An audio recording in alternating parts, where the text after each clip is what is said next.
Olá, sejam muito bem-vindos à estreia do meu canal Direito Tributário 360. Eu sou a professora Roberta Boldrin e, para quem não me conhece ainda, eu dou aula de Direito Tributário já há algum tempo.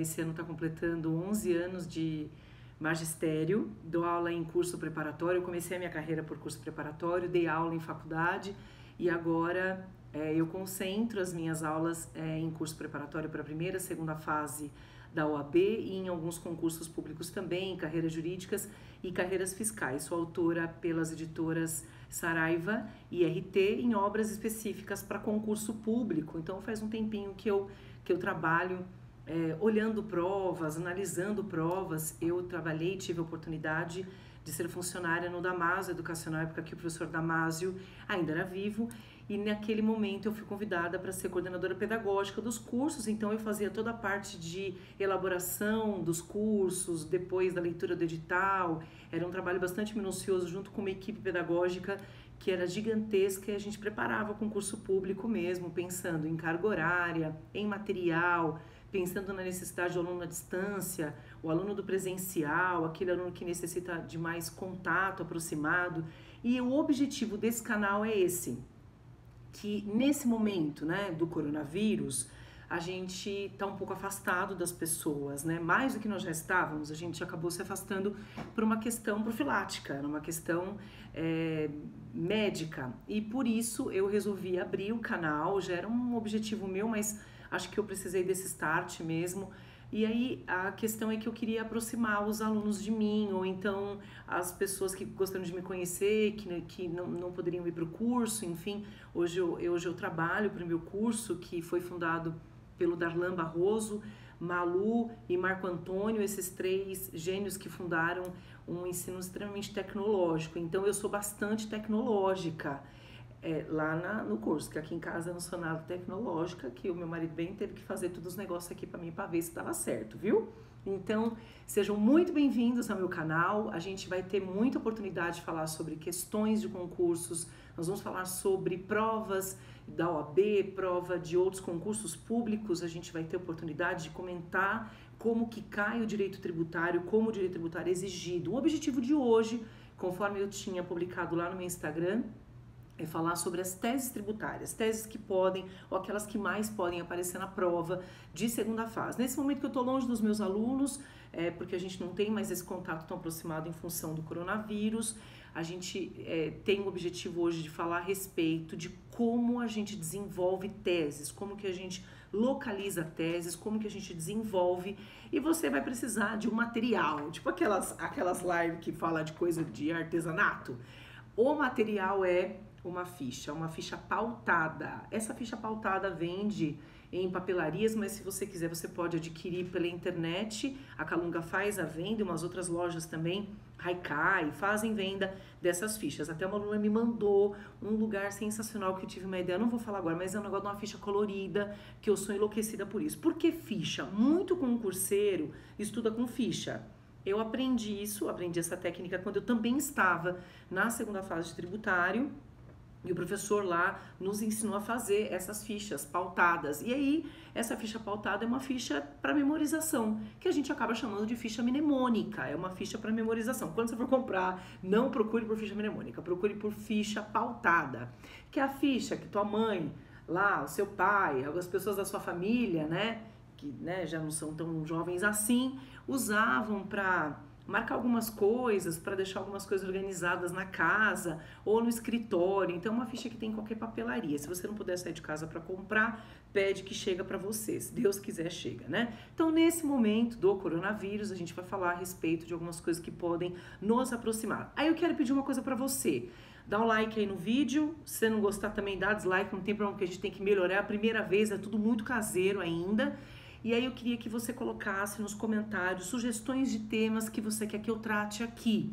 Tanto o pessoal concurseiro quanto o pessoal da OAB. A galera do concurso, que tem uma outra visão, uma outra forma de estudar, e também a galera da OAB de primeira e de segunda fase. Vou fazer bastante live especial para o pessoal de primeira e segunda fase da OAB, mas também para o povo que está aproveitando esse tempo para estudar. O tempo é esse, é o copo cheio e o copo vazio. É a possibilidade que você tem e a oportunidade que você tem de agora, neste momento, estudar. A palavra é, eu tenho mais tempo e agora eu vou focar naquilo que vai fazer com que eu tente me desenvolver. Teve que ter o coronavírus para eu poder criar o canal, para eu poder pensar em algumas coisas que poderiam ajudar vocês aí no Extra Classe durante esse momento, né, de resguardo, de resiliência, tá bom?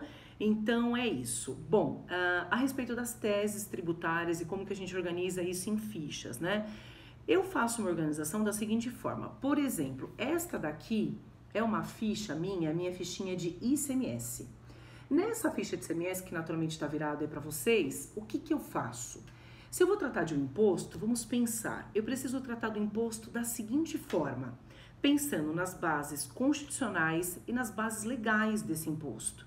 Quer dizer que eu preciso saber o que é que a Constituição Federal, na base constitucional, traz do imposto e o que que a própria legislação tributária fala a respeito do imposto. Lembrando que nós temos ainda súmulas que podem tratar a respeito daquele imposto. ICMS, por exemplo, é a chuva, né, de súmulas, é o tributo que mais tem súmulas, né? Ele não perde nem para taxas. Ele é o tributo, é o imposto que hoje é tratado pela Constituição Federal de uma forma muito alongada e ele é o que mais tem súmulas dentro do nosso sistema tributário nacional. Então veja, vamos pensar como que a gente condensa esse estudo. Se você está tratando ou você está estudando ICMS na tua casa, você vai montar a ficha da seguinte forma, você vai colocar no cabeçalho naturalmente ICMS, ou seja, você vai colocar no cabeçalho o tema, né? Centraliza ali no cabeçalho o seu tema.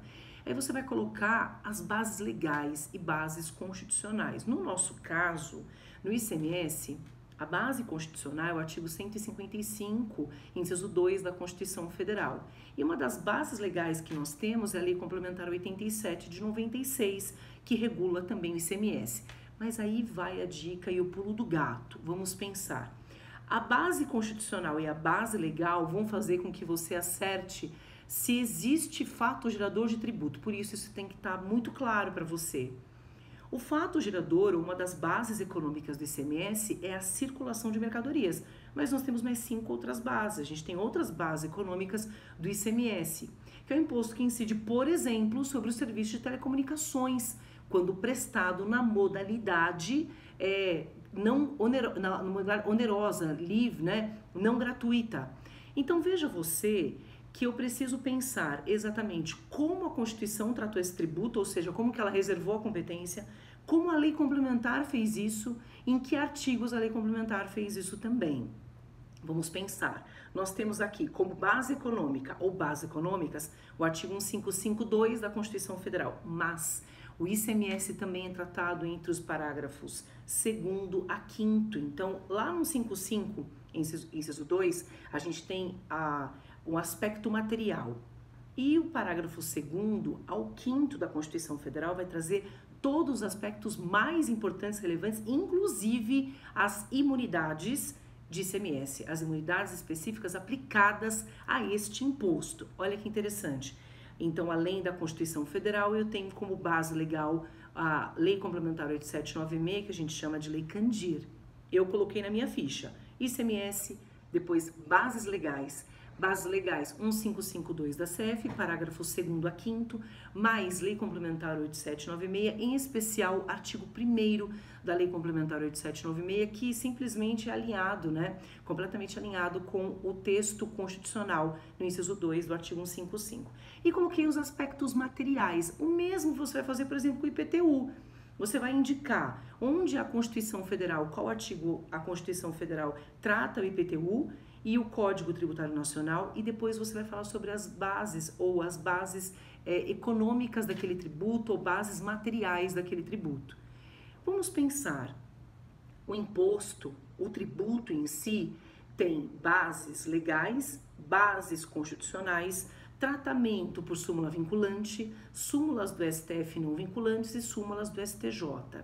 Mas uma das coisas mais importantes do tributo é você reconhecer qual é o aspecto material daquele tributo. Por exemplo, qual que é o aspecto material do IPTU, que é o imposto que incide sobre a propriedade territorial urbana? É ser proprietário de imóvel localizado em zona urbana. É a propriedade localizada em zona urbana. Esse é o aspecto material. O fato gerador do tributo é esse, o aspecto material é esse. Qual que é o aspecto espacial? Onde o tributo é cobrado? O ICMS depende. O IPTU é cobrado no município, ou seja, na zona urbana daquele município definido por lei municipal. O que a gente pode pensar é que o tributo é cobrado, então, quando alguém é proprietário. Se a gente tem alguém sendo proprietário e o município cobrando de outro lado, a gente já resolveu mais um aspecto, que é o aspecto pessoal. Olha que interessante. Então, quer dizer que o tributo tem um aspecto material, é o verbo praticado, ele tem o aspecto espacial, onde esse tributo pode ser cobrado, e ele tem o aspecto pessoal.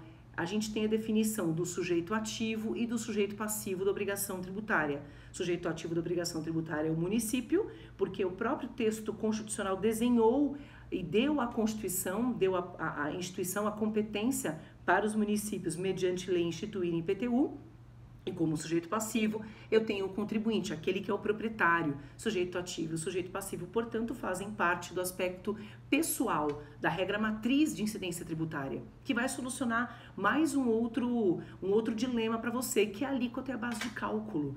Que para esse aspecto, ou esses aspectos da regra matriz de incidência tributária, a gente chama de aspecto quantitativo. Olha que interessante, o tributo precisa ter, então, alíquota e base de cálculo definidos em lei. Eu tenho sujeito ativo e sujeito passivo, o aspecto material, o verbo, o local onde esse tributo pode ser cobrado, onde esse tributo pode ser cobrado, aspecto espacial. E eu tenho um aspecto quantitativo, né? E depois a gente vai ter que resolver o quando esse tributo pode ser cobrado. Ele pode ser cobrado a cada 3 meses, ele é cobrado mensalmente, ele é cobrado uma vez ao ano, eu recebo o carnê de IPTU uma vez ao ano, assim como também o IPVA. Então a gente resolve alguns aspectos do tributo. É isso que você tem que colocar na sua ficha. Eu coloco o tema, ICMS, coloco as bases legais, os aspectos materiais, que no nosso caso ICMS era muito grande. A gente tem 6 aspectos, né? Então a gente tem assim 6 aspectos materiais que a gente vai colocar na nossa fichinha e identificar. E depois eu vou colocar para você, e a gente vai montar na fichinha, quais são as súmulas que incidem ali, e que de fato vão trazer para você informações importantes que podem aparecer na prova. O treino é fazer isso com todos os impostos, com o IPTU, com o ICMS, com o ISS, com o IOF. Quer ver? Se você dividir isso em grupos, fica mais fácil. Vamos imaginar aqui, impostos que incidem sobre a propriedade. IPVA, incide sobre a propriedade do veículo automotor. IPTU, propriedade localizada na zona urbana, definida por lei municipal. ITR é o resto, aquilo que sobrou, ou seja, o que sobra da zona urbana é zona rural. A gente fala até que ITR é um imposto que é residual ao IPTU, né? Até para trabalhar mais a memorização. Então vamos imaginar que eu tenho 3 impostos que incidem sobre a propriedade. Estes 3 impostos fazem com que você imagine que nós temos, como competente União ITR, no município IPTU e o Estado cobrando IPVA. Mas você vai relacionar dentro da sua ficha a base legal, o aspecto material, o aspecto quantitativo. Você vai demonstrar aí que aspecto pessoal é esse, quem são as pessoas que recolhem o tributo. E você vai colocar o aspecto temporal também da norma de incidência ou da regra matriz de incidência tributária. Você vai treinar isso com todos os impostos. Dica: faça isso com os tributos, com os demais tributos. Além dos impostos, nós temos as taxas. Lembra que as taxas, por exemplo, têm 2 fatos geradores distintos. Quer dizer, abre uma ficha para taxas, coloca lá taxa, fundamentação legal ou base legal da taxa e base constitucional. Base legal, artigo 77 a 79 do Código Tributário Nacional. E aspecto constitucional, artigo 145(2) da Constituição Federal. Súmula, tem várias. A gente tem a súmula vinculante 19, nós temos uma série de súmulas que são relacionadas e que fazem com que a gente entenda exatamente os 2 fatos geradores ou aspectos da regra matriz de incidência tributária ou aspecto material da taxa, que é o exercício regular do poder de polícia e o exercício, além do exercício regular do poder de polícia, o serviço público específico e divisível prestado de forma potencial ou de forma efetiva ao contribuinte, ao cidadão. Mas pense você que esses 2 aspectos estão sempre ligados a quem vai recolher o tributo. Lembra que as taxas são tributo de competência comum? Professora, como é que eu sei essa informação? Porque no próprio inciso 2 do artigo 145 tem lá, União, Estados, Municípios e DF podem instituir as taxas. Enquanto tem uma reserva, por exemplo, relacionada aos impostos, porque a gente teve uma divisão de competência, né, muito organizada, a gente sabe que tanto taxas quanto contribuições de melhoria são tributos de competência comum. Mais de um ente político pode cobrar, lógico, reservada as suas atribuições administrativas, sem que um se embole em cima do outro para cobrar aquele tributo. Então, de impostos e taxas, eu acho que um dos segredos, uma das formas de organizar o seu estudo é exatamente isso. Agora, com relação às teses constitucionais ou os princípios constitucionais tributários, se você puder, se você tiver aí, abra o artigo 150 da Constituição Federal, o artigo 150 da CF, eu deixo marcado porque eu faço aula de marcação de VAD. O artigo 150 da Constituição Federal está dentro de um capítulo que é denominado como das limitações ao poder de tributar. A gente sabe que as limitações ao poder de tributar são os princípios tributários que, além desses, outros princípios podem estar dentro do próprio texto constitucional. Além dos artigos 150 a 152 da CEP, se você faz uma leitura, você percebe lá no 151 legalidade, no 152 a isonomia, no 153 a anterioridade nonagesimal e do exercício financeiro. Então, trocando, né, a letra C e a letra B, nonagesimal e do exercício financeiro. A gente vai ver também a vedação de cobrança de tributo com caráter confiscatório de natureza confiscatória no inciso 4. No inciso 5, a impossibilidade ou vedação constitucional expressa de usar tributo como forma de limitar, né? Então, a limitação aqui de pessoas ou bens, o deslocamento de pessoas ou bens, e reservado no final aqui a cobrança de pedágio. E aí o inciso 6 fala de imunidades. Das imunidades, no inciso 6, são aquelas imunidades genéricas. E por que são genéricas, né? Por que elas são nomeadas assim pela doutrina, aceitas pela jurisprudência, e a forma como isso pode aparecer para você lá na segunda fase da Fundação Getúlio Vargas e em outro concurso que você possa prestar. Porque elas são imunidades que alcançam as operações de impostos, só para imposto, mas operações muito diferentes uma das outras. Olha que engraçado. Ao mesmo tempo que na linha A a gente tem uma imunidade recíproca, que veda a cobrança entre os entes políticos sobre patrimônio, renda e serviços uns dos outros, na letra B nós temos uma imunidade religiosa, é genérica, ela alcança várias situações distintas. A linha C, por exemplo, vai falar da imunidade que é aplicada ao sindicato dos empregados, às instituições de assistência e educação sem fins lucrativos. Ela vai falar da imunidade dos partidos políticos. A linha D traz a imunidade cultural e a linha E fala da imunidade fonográfica ou de CDs e DVDs, imunidade fonográfica, videofonográfica, a imunidade musical, uma parte da doutrina chama assim, né? Essa imunidade como sendo imunidade musical. Veja você que ela é genérica porque ela alcança uma série de operações, uma série de situações diferentes e ela está ligada sempre a uma vedação constitucional expressa da cobrança de impostos. Posso te dizer, é muito provável que isso apareça, ela é uma das campeãs em aparecer. Eu acho que a súmula que vai estar relacionada aí vai ser a súmula vinculante 52, porque ainda que alugado a terceiros permanece imune ao IPTU, tanto as pessoas que estão relacionadas lá na linha B, quanto as pessoas que estão relacionadas na linha C. Eu digo, as instituições religiosas e também as pessoas que estão relacionadas na linha C, quando cumprem com os requisitos legais. Por isso, a linha C tem uma nomeação ou recebe uma nomenclatura da maioria da doutrina, que é a imunidade subjetiva ou condicionada. Então, isso também pode aparecer na sua prova. Professor, mas pelo amor de Deus, como que eu coloco isso numa ficha? Como que eu marco o meu VAD aí? Como que você coloca isso numa ficha? Olha que fácil, você vai fazer uma ficha de princípios. Você vai pegar uma ficha e vai nomear princípios constitucionais tributários. E numa ficha à parte você vai colocar imunidades. É verdade que as imunidades estão dentro dos princípios, né? Mas nem sempre os princípios vão tratar de imunidades. Porque os princípios vão tratar, normalmente, de uma tentativa de regular tanto os atos administrativos quanto o próprio legislador. Ela vai orientar o legislador determinando, por exemplo, que aquele tributo só seja veiculado mediante lei ordinária ou complementar, ou então quando ele faz uma reserva maior e diz assim, o empréstimo compulsório só será instituído mediante lei complementar, tendo como ente competente a União, de acordo com o artigo 148 da Constituição Federal. Então veja, você vai fazer uma ficha inteira só de princípios. Artigo 150, inciso 1, 2, 3, 4, 5, pula o 6, né? O 6, e depois você vai para o artigo 151 da Constituição Federal e fecha com 152. Aí estão os princípios. E as imunidades, você vai fazer uma ficha à parte.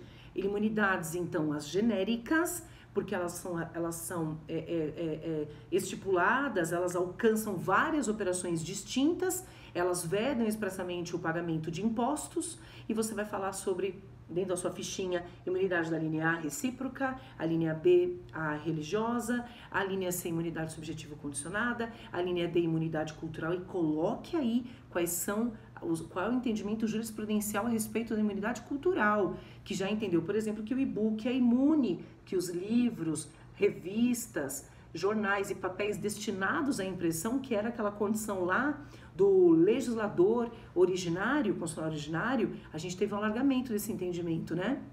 E o próprio STF se pronuncia a respeito da possibilidade de conceder imunidade também para os gibis, para as revistas de conteúdo adulto, que eu chamo de pornográfico. O povo fala que não é, mas é isso mesmo, é conteúdo adulto, não dá, mulher pelado, um pelado, é o conteúdo pornográfico também.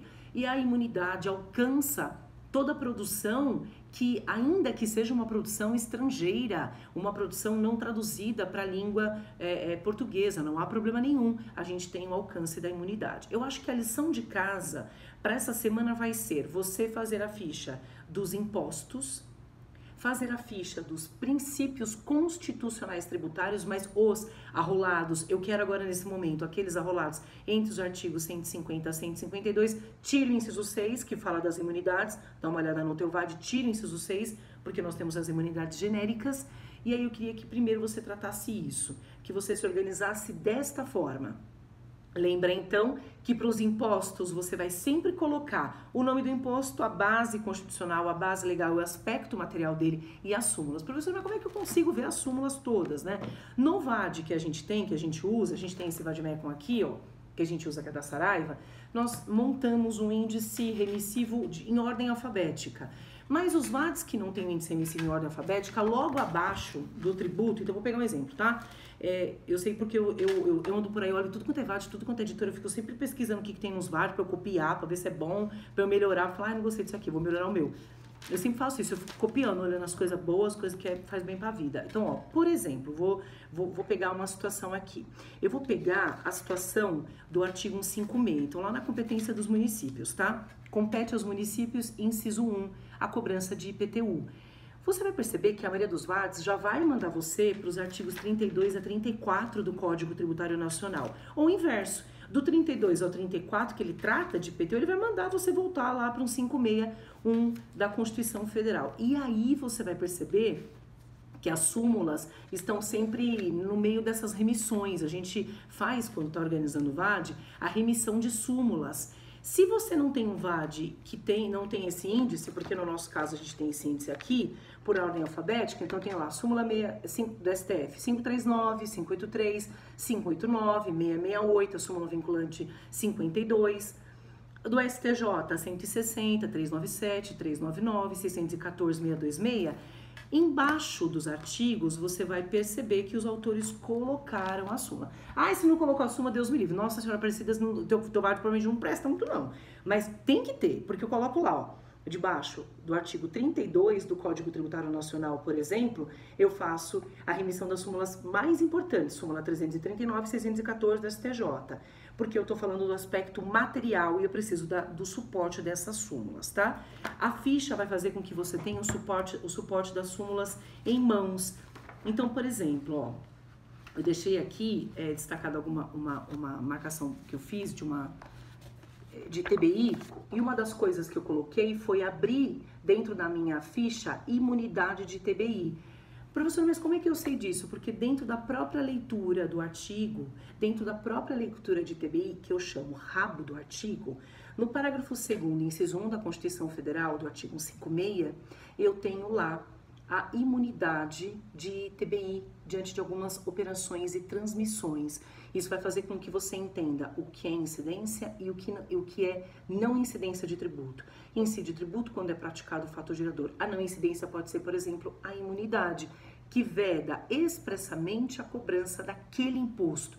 Você procura isso no VAD de que forma? Eu sei que está lá no 156, o ITBI, e que os parágrafos, que eu chamo de rabo de artigo, os parágrafos vão trazer as exceções da cobrança. Então, a extensão de alguma forma de cobrança ou casos muito peculiares onde o tributo possa incidir, tá bom? Para esse vídeo, para começar, então, queria agradecer aí quem já se inscreveu, muita gente mandou mensagem, muito obrigada. Eu recebi uma série de mensagens de carinho aí dos meus colegas de trabalho, da minha família, então, e dos meus alunos, né, que são a maior riqueza que a gente tem para poder produzir as coisas. Então, eu não queria passar vergonha, tá bom? Eu queria fazer com muito carinho, com muito amor. Para esse vídeo, nós vamos encerrar por aqui, mas eu vou produzir muita coisa essa semana ainda, para ir colocando vídeos curtinhos para vocês, e eu queria que vocês me ajudassem, que vocês mandassem várias sugestões para mim, tá bom? O Felipe falou para eu observar o tempo, para que eu não passasse de 30 minutos, para que isso não ficasse maçante, né? Então, ó, coloque aí, se inscreve no canal, bota o like ou dislike, não tem problema, porque não gostou, não tem problema também, né? Posso mudar o jeito de fazer as coisas, não tem problema nenhum.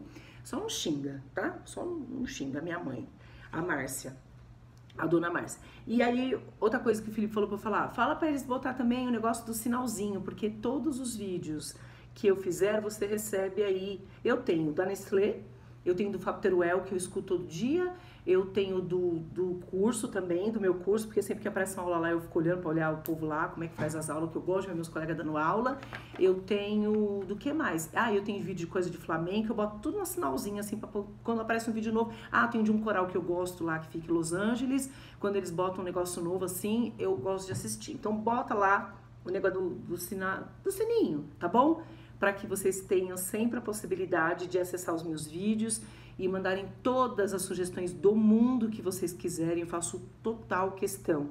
Lição de casa, então, fichar ICMS, lição de casa, fichar ICMS, espécies tributárias, e fichar também os princípios constitucionais tributários dentro deste rol. Depois a gente vai tratar no próximo vídeo, num outro vídeo, outros princípios que estão fora do 150 ao 152 da CEF, para você ficar muito alinhado nisso, tá bom? Olha, muito obrigada, um beijo muito grande, Deus os abençoe e os proteja, e nós vamos ficar juntos durante este período e durante todos os outros períodos que vocês suportarem aí a minha participação no canal. Beijo grande, até mais.